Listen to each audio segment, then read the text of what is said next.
दिल्ली धमाके में शामिल डॉक्टर उमर को लेकर एक और बड़ा पर्दाफाश। धमाके से पहले अरुणा आसिफ अली रोड पर ये कार खड़ी मिली थी। करीब 40 मिनट तक उमर की कार अरुणा आसिफ अली रोड पर खड़ी थी।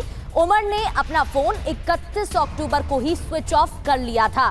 फोन स्विच ऑफ से पहले फोन की लोकेशन फरीदाबाद की अल फला यूनिवर्सिटी में ही मिली है।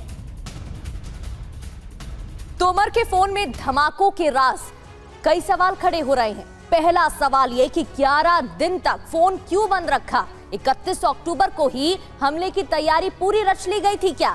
क्या किसी और फोन का इस्तेमाल कर रहा था उमर और इस वजह से अपने पुराने फोन को स्विच ऑफ कर लिया था? हैंडलर से कैसे आदेश ले रहा था?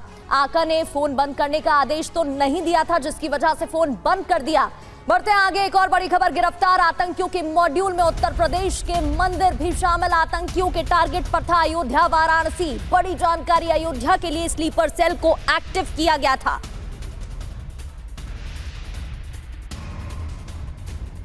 और जितेंद्र हमारे सहयोगी लगातार बने हुए हैं।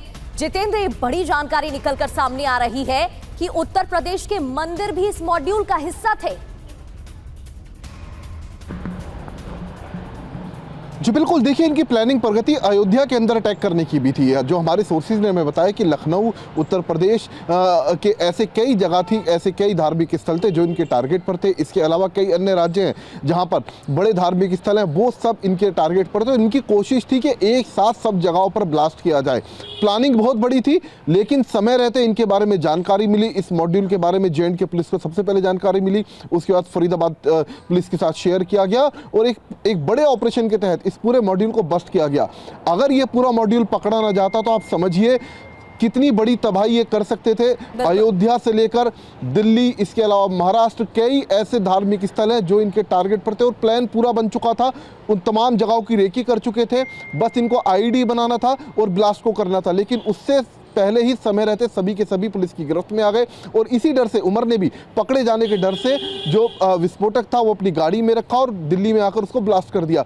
तो ये वो पूरी कहानी है जो अब तक जांच के दौरान सामने आई है, लेकिन अभी भी कई ऐसे सवाल हैं जिनका जवाब जांच एजेंसियों के लिए जानना बेहद जरूरी है, क्योंकि इनका हैंडलर कौन था ये अब तक पूरे तरीके से तस्वीर साफ नहीं हो पाई है। क्या देश के अंदर इनका हैंडलर बैठा हुआ है या फिर पाकिस्तान के अंदर जैश थे वो कौन शख्स है जो इनके लगातार संपर्क में था? हालांकि जो डॉक्टर शाहीन है वो किसके संपर्क में थी ये साफ हो चुका है कि वो मसूद अजहर की बहन शाहिदा अजहर के संपर्क में थी, लेकिन बाकी किसके संपर्क में थे? क्या शाहिदा अजहर ही इनको ऑपरेट कर रही थी? तो ये वो तमाम सवाल है जिनका जवाब अभी मिलना बाकी है और उसी के लिए साजिश रची जा रही थी। फोन भी उमर ने बंद किया, किसके इशारे पर किया? लौटूंगी आपके पास। दिल्ली धमाके में शामिल उमर और तारिक का एक और नया वीडियो आपको दिखाते हैं। फरीदाबाद में रॉयल कार जोन के पास का सीसीटीवी फुटेज है। पेट्रोल पंप से गुजरते हुए उमर और तारिक की कार दिखाई दी। रॉयल कार जोन से ही i20 कार खरीदी गई थी, यहीं से कार खरीदी थी। और एक और तस्वीर, दिल्ली धमाका केस में उमर की मां डीएनए टेस्ट के लिए उनसे पूछताछ की गई। उनकी डीएनए पूछताछ के बाद उमर के डीएनए से मिलान के लिए सैंपल कलेक्ट किया गया। जांच के लिए डीएनए का सैंपल एम्स भेजा गया है। तो उमर का डीएनए चेक करने के लिए, पहचान के लिए डीएनए सैंपल कलेक्ट हुआ।